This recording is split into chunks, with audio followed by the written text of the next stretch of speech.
I'm standing in my kitchen on a Tuesday afternoon, scrolling through Instagram, when I see it, my best friend Keisha's food page, the one that blew up overnight, the one with 200,000 followers, the one that just got her a cookbook deal with a major publisher.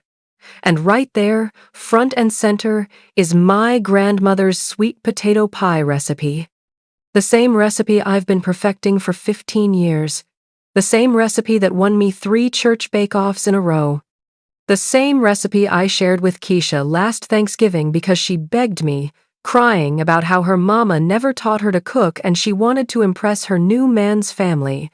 I'm looking at this post, and she's calling it Keisha's famous sweet potato pie, a family secret passed down for generations. Family secret? Family secret?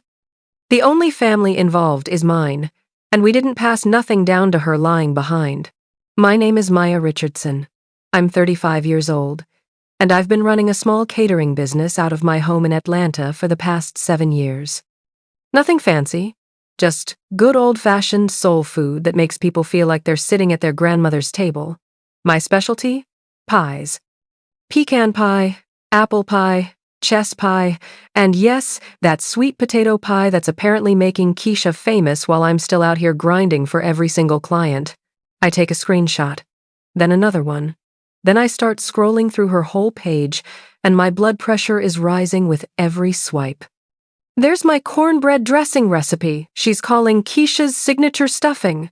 There's my candied yams with the secret ingredient that I specifically told her was a secret. There's my mac and cheese, with a 3-cheese blend that took me 2 years to perfect. Every single recipe I ever shared with her, thinking we were friends, thinking we were sisters, is on this page with her name on it. My phone rings. It's my mama. Maya, baby, did you see what Keisha did? I'm looking at it right now, mama. That girl done lost her natural mind. I taught you that sweet potato pie recipe, and my mama taught me, and her mama taught her. That recipe is over 100 years old, and this child got it on the internet calling it hers? I know, mama. And you know what else? Your Auntie Sharon just called me. She saw the page, too. She's mad as hell because apparently Keisha is also claiming that peach cobbler recipe that's been in our family since we left South Carolina. I close my eyes and count to 10. Then I count to 20. Then I pour myself a glass of wine, even though it's only 2 inches the afternoon. Mama, I gotta go. I need to figure out what to do about this. Well, you better figure it out before Thanksgiving, because Keisha is coming to dinner. And if I have to look at her face after what she did, I might catch a case. Wait. What? Mama, why is Keisha coming to Thanksgiving dinner? There's a pause on the other end of the line. The kind of pause that means I'm not going to like what comes next. Well, baby, that's the other thing I was calling about. Your Auntie Sharon. She's bringing a guest. Okay? She always brings that weird guy from her yoga class. What's his name? Moonbeam? Not Moonbeam. She broke up with Moonbeam last month. She's bringing her new man. And why do I care about Auntie Sharon's new man? Another pause. Longer this time. Because her new man is Darren. The room starts spinning. Darren. As in my ex-boyfriend Darren. As in the man I dated for 3 years. As in the man who proposed to me at my own birthday party and then broke up with me 2 weeks later because he said he wasn't ready for commitment. As in the man who destroyed my trust in relationships and had me in therapy for 6 months. Mama, tell me you're joking. I wish I was, baby. Sharon met him at some networking event last month. She had no idea he was your ex until last week when she showed me a picture. I told her she could not bring that man to Thanksgiving. But you know your auntie, she said. And I quote, Maya is grown and needs to get over it. I'm not missing out on a good man because of ancient history. Ancient history? Mama, it's been 2 years. 2 years is not ancient history. I know, baby. I told her the same thing. But she's stubborn. And she said she's bringing him whether we like it or not. I hang up the phone and stare at the ceiling. My best friend is stealing my recipes and getting famous off my family's legacy. My auntie is dating my ex-boyfriend and bringing him to Thanksgiving dinner. And I have exactly 9 days to figure out how to handle this situation without ending up on the evening news. I call my cousin Trina. Trina is a lawyer, but more importantly, she's the most dramatic person in our family, which means she always has the best advice for messy situations. Girl, I already heard, she says before I can even speak. Mama told me everything. You know what you need to do? What? You need to show up to Thanksgiving dinner looking like a whole meal yourself. You need to bring a fine man that makes Darren look like a dusty potato. And you need to serve a dish so good that everyone forgets Keisha even knows how to boil water. Trina, I can't just produce a fine man in 9 days. Why not? I can have 3 options for you by Friday. I know people. I don't want a fake boyfriend. I want to handle this like an adult. And how's that working out for you so far? She has a point. What about the recipe situation? I ask. Should I call Keisha out publicly? Should I sue her? What do I do? Ooh, that's messier. Because technically, did she sign anything saying she wouldn't use your recipes? No, because I trusted her. We were friends. I know. But legally, that's going to be hard to prove. Unless what? Unless you can prove that she knew these were your family recipes and she deliberately stole them. Do you have any texts or messages where she acknowledges that? I start scrolling through our message history. And there it is. A text from last Thanksgiving. Girl, thank you so much for trusting me with your grandma's recipes. I promise I'll never share them with anyone. These are your family secrets, and I'm honored you're letting me in on them. I send Trina a screenshot. Oh, this is perfect, she says. Maya, you could absolutely use this. But here's what I think you should do instead. What? Wait until Thanksgiving. Confront her in front of everybody. Make her explain herself. Public shame is way more effective than a lawsuit. And it's free. Trina, that's messy. Messy is bringing your cousin's ex-boyfriend to Thanksgiving dinner. Messy is stealing your best friend's recipes and getting a cookbook deal. You're just leveling the playing field. I spend the next 9 days preparing. Not just preparing food, but preparing myself. I get my hair done, I get my nails done, I buy a new outfit that makes me look like I just stepped out of a magazine. I practice what I'm going to say to Keisha. I practice what I'm going to say to Darren. I practice my facial expressions in the mirror so I look unbothered and fabulous instead of hurt and petty. But most importantly, I create a new recipe. Something nobody has ever tasted before. A sweet potato pie that takes everything my grandmother taught me and elevates it to a whole new level. I add a hint of bourbon. I add a pecan praline topping. I add a homemade whipped cream with cinnamon and nutmeg. This pie is going to change lives. This pie is going to remind everyone at that table why I'm the real chef in this family. Thanksgiving morning arrives, and I'm in my kitchen at 6 a.m., putting the finishing touches on my dishes. I'm bringing the pie, obviously. But I'm also bringing my famous mac and cheese, the real version, not the watered-down one I gave Keisha, my cornbread dressing with andouille sausage, and my candied yams with a brown sugar pecan crust. My phone buzzes. It's a text from Trina. Just pulled up to Mama's house. Darren is already here with Auntie Sharon. He's wearing a turtleneck. A turtleneck, Maya. Like he's in a jazz club in 1995. You're going to die when you see this. I take a deep breath. I look at myself in the mirror one more time. I look good. I look confident. I look like a woman who has her life together even though inside I'm screaming. I load everything into my car and drive to my mama's house. When I pull up, there are already 10 cars in the driveway. The whole family is here. Aunties, uncles, cousins, second cousins, people I'm pretty sure aren't even related to us but show up every year anyway. And somewhere in that house is Keisha, the recipe thief, and Darren, the commitment phobe, probably sitting next to each other not knowing that today is the day their sins catch up with them. I walk in carrying my dishes like I'm bringing offerings to the altar. My mama meets me at the door. Baby, you look beautiful, she says, hugging me. You ready for this? No, But I'm here anyway. That's my girl. Now listen. Keisha is in the kitchen acting like she runs the place. She brought 3 pies and has been going on and on about her cookbook deal. And Darren is in the living room with Sharon. And he's been asking about you. Asking what? Just asking how you're doing. If you're seeing anyone. That kind of thing. I told him that's none of his business and he should focus on the woman he came with. Mama, you didn't. I absolutely did. He got some nerve showing up here after what he did to you. I walk into the kitchen, and there's Keisha, holding court with 3 of my aunties, talking about her journey to becoming a food influencer. She's wearing an apron that says "Kiss the Cook" and has her phone set up on a tripod, filming content. Oh my God, Maya! She squeals when she sees me.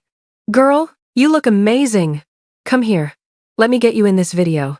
My followers love authentic family moments. Authentic. The audacity. Hey, Keisha, I say, my voice sweet as pie. How's the cookbook deal going? Oh my God, it's incredible. The publisher loved all my family recipes, and they want to do a whole series. I'm talking cookbooks, cooking shows, maybe even a restaurant chain. Can you believe it? Your family recipes, I ask, setting my dishes down on the counter a little harder than necessary. Well, you know, recipes that have been in my family for generations. Recipes that mean something. Recipes with soul. My Auntie Joyce, who is 73 years old and doesn't play games with anybody, looks up from the greens she's seasoning. Keisha, baby, I got a question. What's your grandmother's name? Why? Because you keep talking about these recipes being passed down in your family, and I'm trying to figure out which grandmother you're talking about. Your mama's mama or your daddy's mama?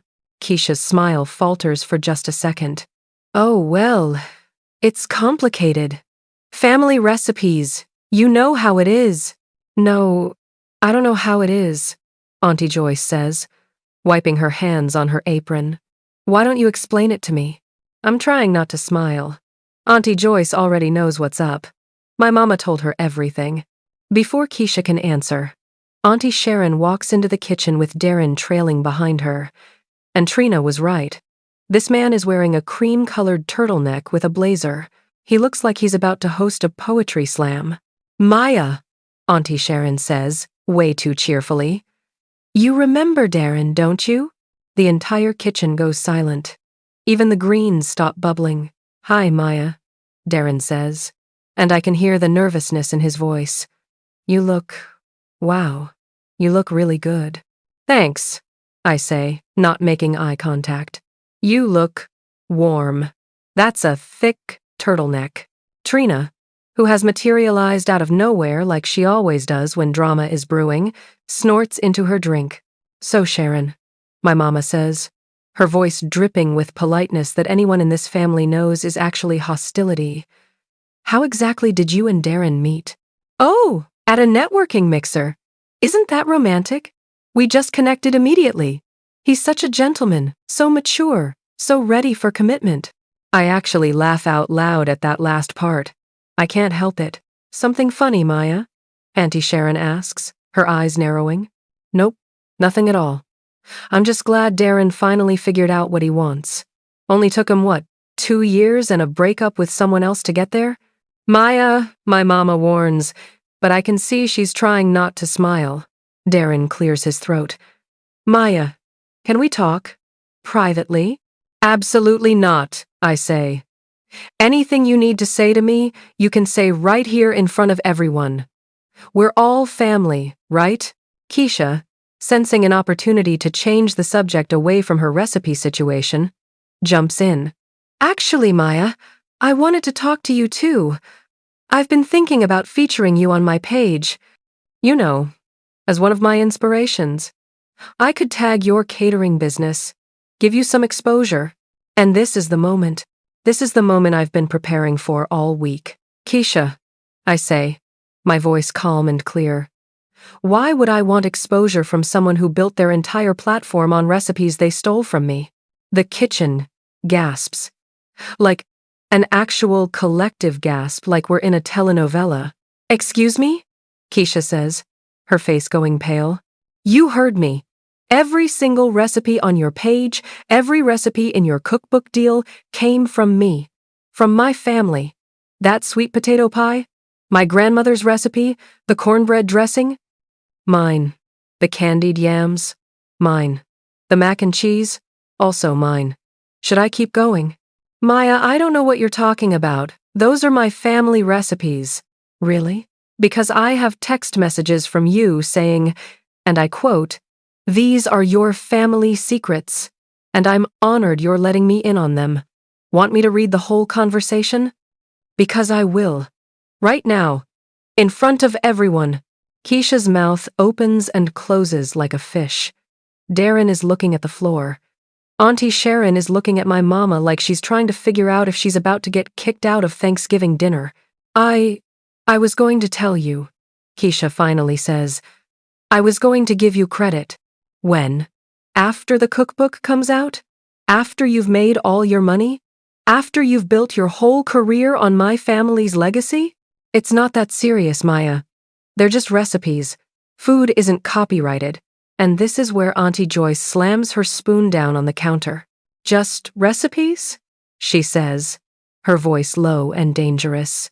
Baby girl, do you understand what you just said? These recipes aren't just food. They're history. They're culture. They're memories of people who aren't here anymore.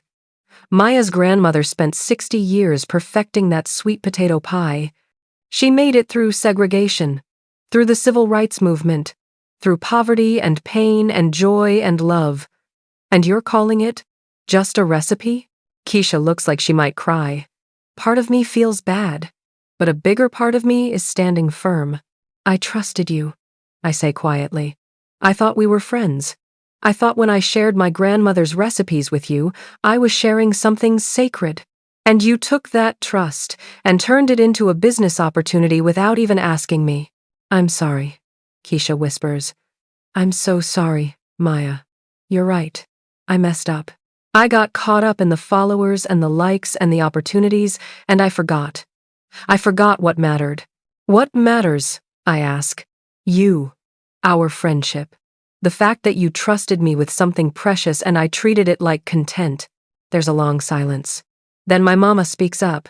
Keisha, baby, what are you going to do to make this right? Keisha wipes her eyes. I'll pull down the posts.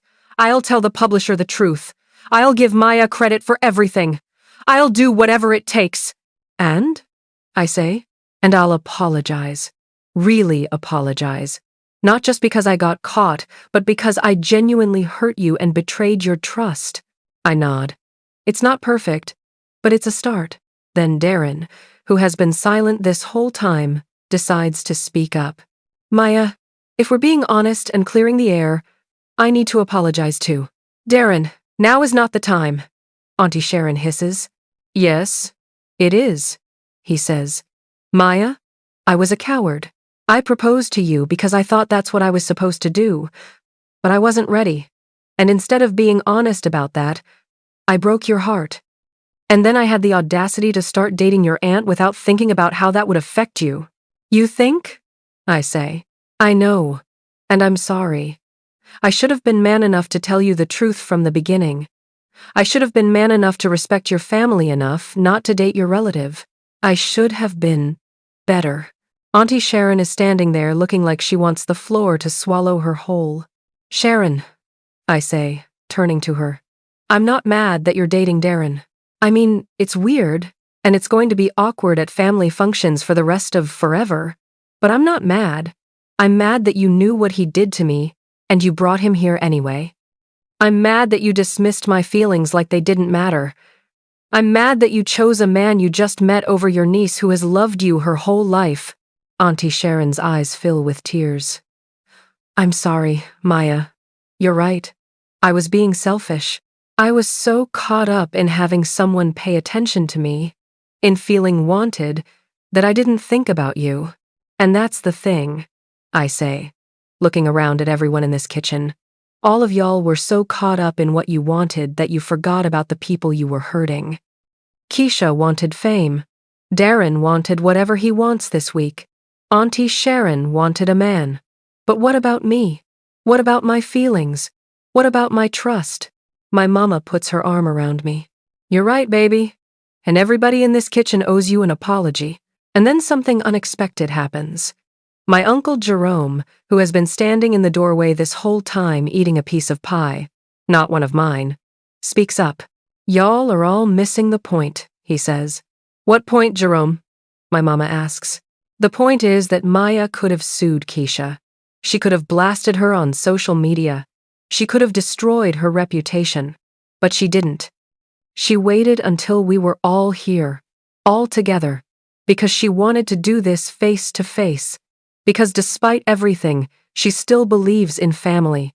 She still believes in honesty. She still believes in giving people a chance to make things right. Everyone looks at me. Is that true, Maya? Keisha asks. Yeah, I say. It's true. I don't want to destroy you, Keisha. I want you to do the right thing. I don't want to never speak to you again, Auntie Sharon. I want you to respect me. And Darren, I don't want revenge. I just want you to be honest with yourself so you don't hurt anyone else the way you hurt me. Trina, who has been recording all of this on her phone, because of course she has, puts her phone down and starts clapping. Then Auntie Joyce joins in. Then my mama. Then Uncle Jerome. Then everyone in the kitchen is clapping, and I'm standing there feeling embarrassed and emotional and relieved all at once. All right, I say, waving my hands. Enough with the Oprah moment. We have food to eat. Speaking of which, Trina says, I've been dying to try this new pie you made. You've been talking about it all week. I pull out my masterpiece. The pie to end all pies. The pie that's going to remind everyone why I'm the real deal. This, I say, is my grandmother's sweet potato pie recipe, elevated. This is what happens when you take something sacred and make it your own, not by stealing it, but by honoring it and building on it. I cut into the pie, and the texture is perfect. The smell is heavenly. I hand out slices to everyone in the kitchen, including Keisha, Darren, and Auntie Sharon. Everyone takes a bite, and then everyone goes silent. Maya, my mama says, her eyes wide, this is the best thing I've ever tasted. Better than Grandma's? I ask. Don't tell her I said this, but yes, this is better than Grandma's. Keisha takes another bite and closes her eyes. Maya, this is incredible. This is what I was trying to do with your recipes, but I didn't understand. I didn't get it. You can't just copy a recipe and expect it to be the same. You have to understand the heart behind it. You have to respect where it came from. You have to add your own love to it. Now you're getting it, I say. Darren finishes his slice and looks at me with something that might be regret. I forgot how talented you are, he says. I forgot a lot of things about you that I should have remembered. Don't worry about it, I say. You made your choice. I hope you and Auntie Sharon are very happy together. I genuinely mean that.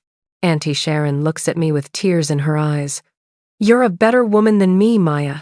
No, I'm not. I'm just a woman who's tired of holding grudges. Life's too short. Family's too important. We all sit down to eat, and it's awkward at first. Keisha is sitting next to me looking guilty. Darren and Auntie Sharon are sitting across from us, looking uncomfortable. But slowly, as people start passing dishes and telling stories and laughing at Uncle Jerome's terrible jokes, the tension starts to ease. My little cousin Marcus, who is 8 years old and has no idea what just happened, announces that he wants to be a chef when he grows up, just like me. Why's that, Marcus? I ask. Because you make food that makes people happy, he says. Even when they're sad or mad, your food makes them smile. And just like that, I remember why I do this. Not for fame, not for money, not to prove anything to anyone. I do it because food is love. Food is memory. Food is family. Food is the thing that brings us together even when everything else is pulling us apart. After dinner, Keisha pulls me aside. I'm going to make this right, she says. I'm going to call the publisher tomorrow and tell them the truth. I'm going to offer to do a joint cookbook with you, giving proper credit to your family's recipes. And if they don't want to do that, then I'll walk away from the deal. Keisha, you don't have to walk away from the deal. Just be honest about where the recipes came from. Tell our story. Tell people about the friendship that led to these recipes being shared. Make it about us, not just you. You'd be okay with that? Yeah, because at the end of the day, these recipes are meant to be shared. My grandmother didn't keep them secret. She taught them to my mama, who taught them to me. That's how it's supposed to work. But there's a difference between sharing and stealing. There's a difference between collaboration and theft. Keisha hugs me tight. I love you, Maya. I'm so sorry I forgot that. I love you, too. Don't forget it again. Auntie Sharon catches me on my way out. Maya, I need you to know that I'm not going to keep seeing Darren, she says. Why not? I told you I was okay with it. Because you shouldn't have to be okay with it. Because it's weird and disrespectful, and I knew that from the beginning. I just didn't want to admit it because I was lonely, and he was there. But that's not a good enough reason to hurt you. What did Darren say about that? He understood. Actually, he said he's been thinking about getting back in therapy to figure out why he keeps sabotaging good relationships. He said watching you handle all this with so much grace made him realize how much growing up he still needs to do. Good for him, I say. And I mean it. As I'm loading my empty dishes into my car, Trina comes running out. Girl, you know that video I took? Trina, please tell me you didn't post it. I didn't. But I did send it to Keisha's publisher. You did what? Relax. I sent it with a message explaining the situation and recommending that they do a joint cookbook with both of you. And guess what? They already responded. They love the idea. They said the authentic story behind the recipes makes them even more valuable. I start laughing. I can't help it. This whole day has been insane, but somehow, it's all working out. You know what I learned today? I say to Trina as we're standing in my mama's driveway. What's that? I learned that you can't control what people do to you, but you can control how you respond. I could have responded with anger and revenge, but I chose to respond with honesty and grace. And that made all the difference. Look at you, sounding like a life coach. Shut up, Trina. No, for real though. You handled that beautifully. I'm proud of you, cousin. Thanks, Trina. As I drive home, I think about everything that happened today. I think about Keisha and the recipes. I think about Darren and the closure I didn't know I needed. I think about Auntie Sharon and the importance of family boundaries. But mostly, I think about that pie. That pie that was my grandmother's recipe but also mine. That pie that honored the past while creating something new. That pie that reminded everyone at that table why food matters, why family matters, why tradition matters. 3 months later, Keisha and I are sitting at a table signing copies of our joint cookbook, From Our Kitchen to Yours, a story of friendship, family, and food. The book tells the real story behind each recipe. It credits my grandmother and her mother and all the women who came before us who perfected these dishes through years of trial and error and love. Keisha's followers loved the honesty. They loved the real story behind the recipes more than they ever loved the fake ones. And the publisher was right. The authenticity made all the difference. We're at a bookstore in downtown Atlanta, and there's a line of people waiting to get their books signed. An older black woman comes up to the table with tears in her eyes.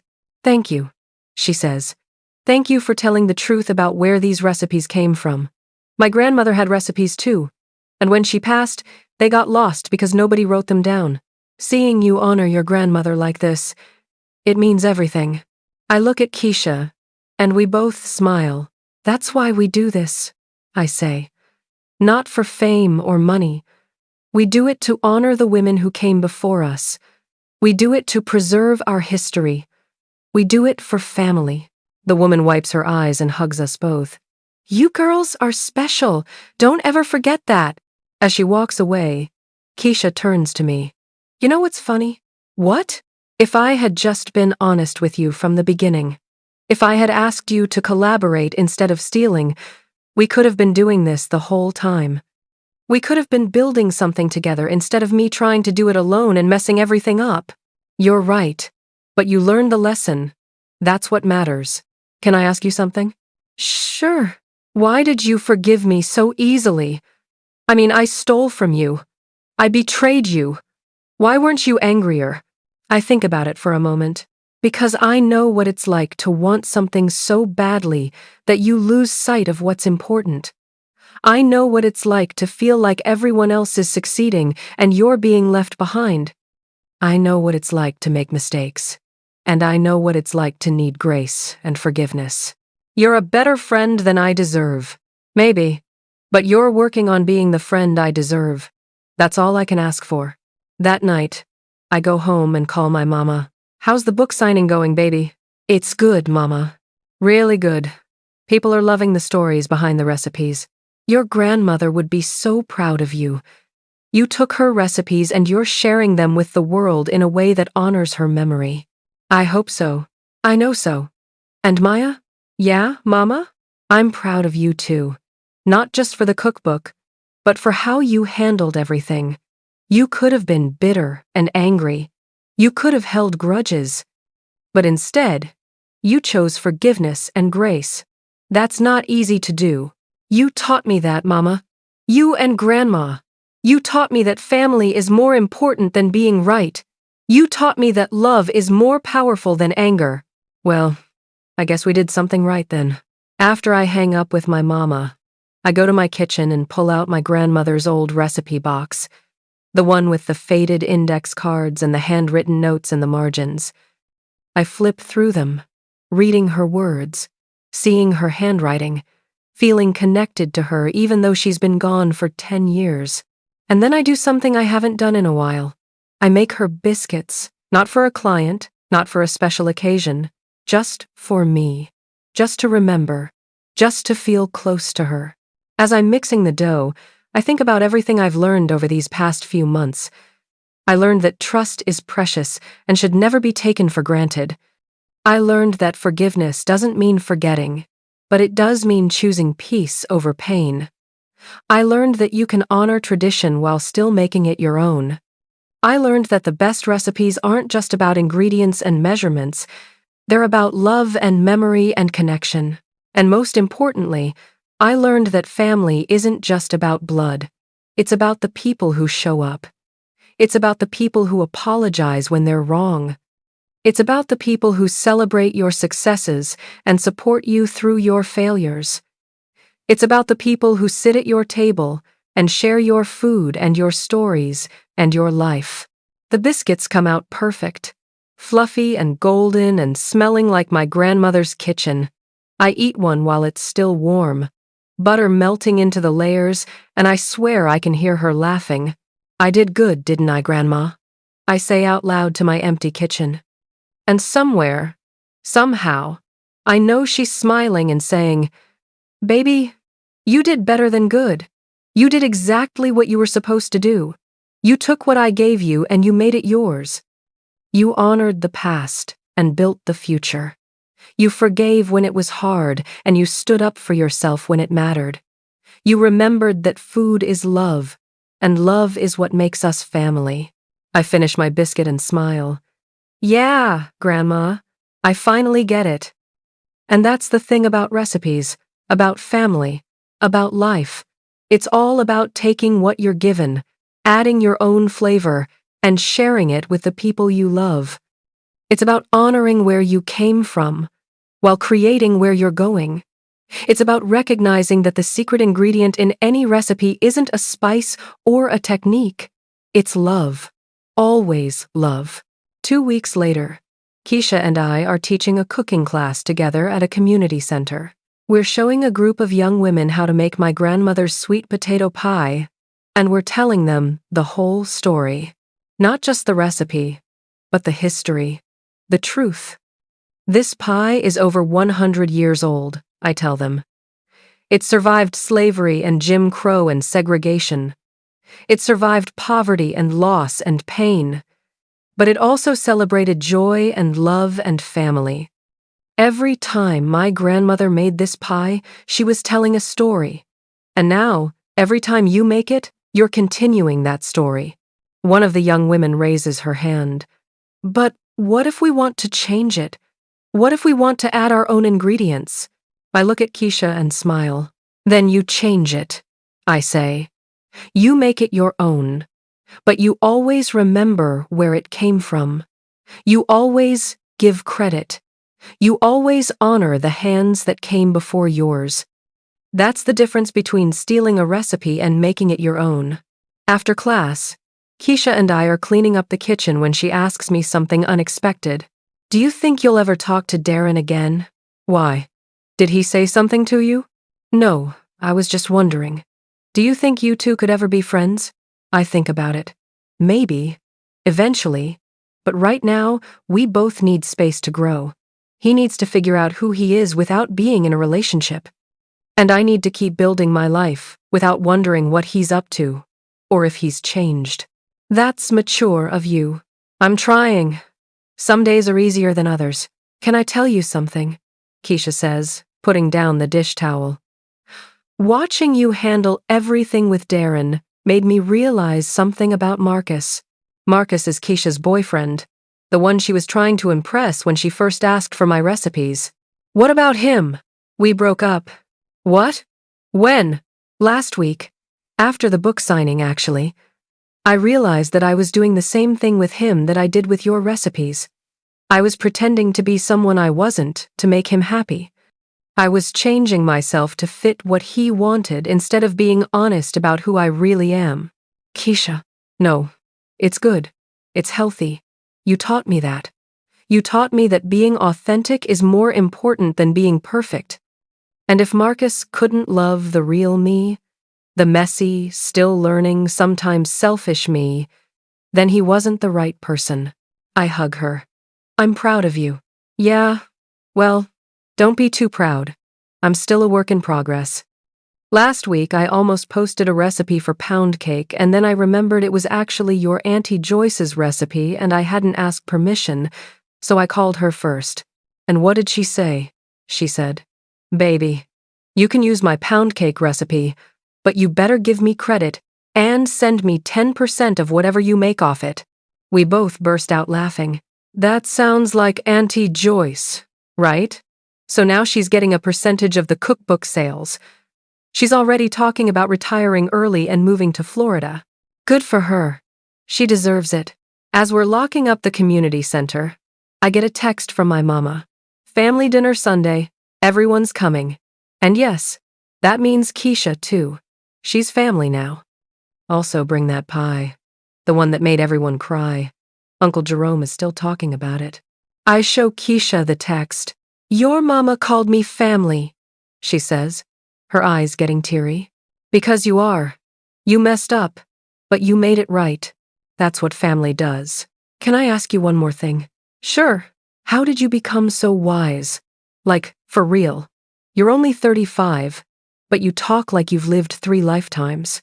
I think about my grandmother, about all the Sunday dinners and the stories she told while we cooked, about how she taught me that every recipe was a history lesson, every meal was a love letter, every shared table was a classroom. My grandmother used to say, Baby girl, life is going to teach you lessons whether you want to learn them or not. The trick is to pay attention. The trick is to remember that every hard thing you go through is preparing you for something better. Every betrayal teaches you who to trust. Every loss teaches you what matters. Every mistake teaches you how to do better next time. She sounds like she was amazing. She was. And you know what? She would have liked you, even after what you did, because she believed in second chances. She believed that people can change if they're willing to do the work. I'm willing to do the work, Keisha says. I promise you that. I know you are. That's why we're here. Sunday dinner arrives, and my mama's house is packed. The whole family is there, plus some people I'm pretty sure crashed the party, but nobody's kicking them out because there's plenty of food. Uncle Jerome is in the corner holding court with some story about the time he almost met Michael Jordan. Auntie Joyce is in the kitchen making sure everybody knows that her pound cake is about to be famous. Trina is showing everyone the video from Thanksgiving that she still hasn't deleted from her phone. And little Marcus is following me around, asking me to teach him how to make biscuits. Can we make them now? He asks. Marcus, we're about to eat dinner. But I want to learn. You said you'd teach me. I look at my mama, who just shrugs and smiles. Go ahead, baby. That boy's been asking about those biscuits for 2 weeks. Might as well teach him before he drives us all crazy. So I take Marcus into the kitchen, and we start making biscuits. I show him how to cut the butter into the flour, how to make a well in the center for the buttermilk, how to fold the dough gently so it stays light and fluffy. Why can't I stir it like regular? He asks. Because stirring it too much makes it tough. You have to be gentle with it. You have to respect the process. Like you respected the recipes. I stop and look at him. What do you mean? I heard Mama and Daddy talking. They said Auntie Keisha took your recipes, but you forgave her because you respect the process of forgiveness. Kids hear everything. Yeah, I say. Something like that. Sometimes people make mistakes, Marcus. And when they do, you have a choice. You can hold on to the anger and let it make you bitter. Or you can forgive them and let it make you better. Which one did you choose? I chose to forgive. Because Auntie Keisha said she was sorry and she meant it. And because life's too short to lose people you love over mistakes that can be fixed. Marcus nods seriously, like he's processing some deep philosophical truth. Then he says, Can I add chocolate chips to my biscuits? And just like that, we're back to being 8 years old. No, Marcus, you cannot add chocolate chips to biscuits. That's not how this works. But why not? Because some recipes are perfect the way they are. You don't need to change everything. Sometimes you just need to appreciate what you have. We finish making the biscuits and put them in the oven. While they're baking, I go back to the living room and sit next to my mama. That was sweet, what you did with Marcus, she says. He wanted to learn. No, I mean how you explained forgiveness to him, using the recipes as a metaphor. You're a good teacher, Maya. I learned from the best. Your grandmother would be so proud of everything you've accomplished. Not just the cookbook or the catering business, but the woman you've become, the grace you've shown, the strength. Mama, stop. You're going to make me cry in front of everybody. Let them see you cry. Ain't nothing wrong with tears. Tears mean you're human. Tears mean you care. The biscuits come out perfect, and Marcus insists on serving them to everyone himself. He walks around the living room with a basket, offering biscuits to each person and telling them, I made these with Auntie Maya. We had to be gentle with the dough because that's how you respect the process. Everyone takes a biscuit and makes a big deal about how good they are, and Marcus is beaming with pride. Keisha pulls me aside. You know what I realized watching you with Marcus? What? That's what you did for me. You taught me how to respect the process, how to be gentle with things that matter, how to honor what came before while creating something new. I'm just trying to do what my grandmother did for me.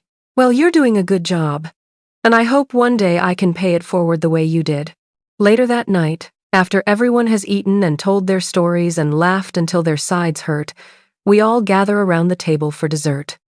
I've brought 3 pies, the famous sweet potato pie, a pecan pie, and a new recipe I've been working on, a bourbon chocolate pie that's unlike anything I've made before. Ladies and gentlemen, Trina announces, standing up with her wine glass, I'd like to make a toast. Oh, Lord, here we go, Uncle Jerome mutters. Hush, Jerome. Now, as I was saying, I'd like to make a toast to my cousin Maya. 6 months ago, she found out her best friend stole her recipes and her auntie was dating her ex-boyfriend. Most people would have lost their minds. Some people might have committed crimes. Everyone laughs.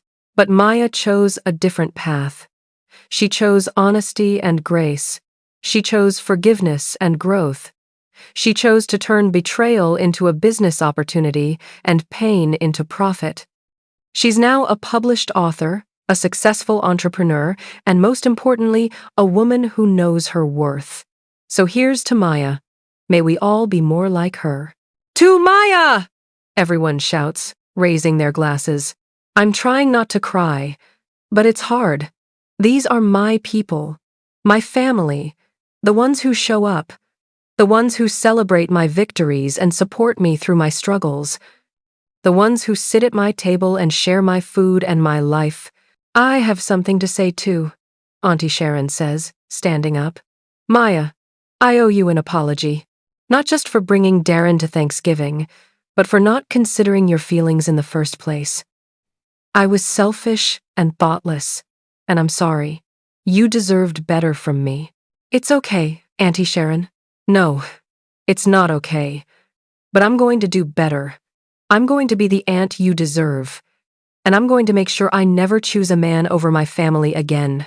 I appreciate that. Also, she continues, I've been taking cooking lessons from YouTube, and I burned spaghetti twice.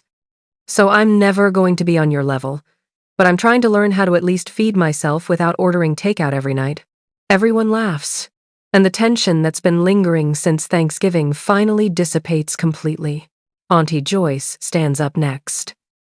I got something to say too. Maya, baby, you did something most people can't do. You took something that was stolen from you and you turned it into something beautiful. You didn't let bitterness win. You didn't let anger consume you. You stayed true to who you are, and that takes real strength. Your grandmother is smiling down on you right now. I know it. Thank you, Auntie Joyce. And Keisha, she continues, turning to face her. You made a mistake, a big one, but you owned up to it, and you're making it right. That takes courage. So you're all right with me. Just don't steal my pound cake recipe, or we're going to have problems. Everyone laughs again, and Keisha nods seriously. I promise, Auntie Joyce. Your pound cake recipe is safe with me. We eat dessert, and everyone raves about the new bourbon chocolate pie. Uncle Jerome eats 3 slices and declares it's the best thing I've ever made. Trina takes pictures for social media, with my permission this time. Little Marcus falls asleep on the couch with chocolate on his face. And I sit there, surrounded by my loud, messy, imperfect family, feeling more grateful than I've felt in years. As the night winds down and people start leaving, Keisha helps me pack up my dishes. Thank you for giving me another chance, she says. Thank you for being brave enough to make it right. I mean it, Maya. I'm going to spend the rest of my life making sure I deserve your friendship. You already do. You made a mistake, but you learned from it. That's all any of us can do. We load the last dish into my car, and she hugs me tight. I love you, girl. I love you too. As I drive home that night, I think about everything that's happened over the past 6 months. I think about the betrayal and the anger and the hurt. But I also think about the forgiveness and the growth and the healing. I think about how easy it would have been to stay bitter, to hold grudges, to let the pain define me. But I didn't. I chose something better. I chose grace. And in choosing grace, I didn't just save my friendship with Keisha. I didn't just find closure with Darren. I didn't just rebuild my relationship with Auntie Sharon. I found something deeper. I found peace with myself. I found confidence in my own worth. I found the strength to honor my past while building my future. When I get home, I do what I always do after a big family dinner. I sit at my kitchen table with a cup of tea and I write. I write about the recipes we made, the stories we told, the lessons we learned. I write about Marcus and his chocolate chip biscuit dreams. I write about Auntie Joyce and her pound cake percentage. I write about Keisha and her journey from recipe thief to genuine friend. I write about Trina and her dramatic toasts. I write about my mama and her quiet wisdom. And I write about my grandmother, about how everything I do, everything I am, is because of what she taught me, about how her recipes are more than just food, they're a legacy, their history, their love, in edible form. My phone buzzes. It's a text from Keisha. I just got an email from the publisher. The cookbook is going into its second printing. We sold out the first run in 2 months. Can you believe it? I smile and text back. I absolutely can believe it. Good always wins in the end. She sends back a heart emoji. And then, thank you for believing in me even when I didn't deserve it. You always deserved it. You just had to learn to believe in yourself. I finish my tea and head to bed. But before I turn off the light, I look at the framed photo on my nightstand. It's a picture of my grandmother in her kitchen, flour on her apron, smile on her face, surrounded by the people she loved. I get it now, Grandma, I whisper to the photo. I get why you always said food is love, because when you feed people, you're not just filling their stomachs. You're filling their hearts. You're creating memories. You're building bridges. You're showing them that they matter, that they're worthy, that they're loved. I turn off the light and close my eyes, and I swear I can smell her kitchen. Biscuits and bacon and coffee and love. Always love. The moral of this story? It's simple, really. Life is going to test you. People are going to disappoint you. Loved ones are going to betray you. But you have a choice in how you respond. You can choose bitterness, or you can choose grace. You can choose revenge, or you can choose forgiveness. You can choose to hold on to pain, or you can choose to build something beautiful from the ashes. And just like a good recipe, the secret ingredient isn't complicated. It's not some fancy spice or technique that takes years to master. The secret ingredient is love. Love for yourself. Love for your family. Love for your history. Love for the process. Love that's strong enough to forgive but wise enough to set boundaries. Love that honors the past while creating the future. Love that knows the difference between being a doormat and being graceful. Love that understands that sometimes the most powerful thing you can do is not seek revenge, but seek understanding. Because at the end of the day, we're all just trying to make it through this life with our dignity intact and our hearts whole. We're all just trying to create something meaningful, something that matters, something that outlasts us. We're all just trying to love and be loved in return. And if you can do that while making a killer sweet potato pie, well, that's just the icing on the cake. Or in this case, the whipped cream on the pie. 3 months later, I'm standing in my new commercial kitchen, a space I rented with the profits from the cookbook. It's bigger than I ever imagined, with industrial ovens and professional-grade mixers and enough counter space to prep for a wedding reception. Keisha is here, along with Trina and Auntie Joyce and my mama. We're filming content for our YouTube channel. Yes, we started a YouTube channel, where we teach people how to make family recipes while telling the stories behind them. Welcome back to From Our Kitchen to Yours, I say to the camera. Today we're making my grandmother's biscuits, and we have a very special guest teacher. Marcus, come on over here! Marcus, who is now 9 and has been taking cooking lessons with me every Saturday, walks over to the counter with a big smile.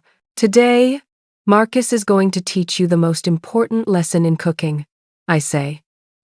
Marcus, what's that lesson?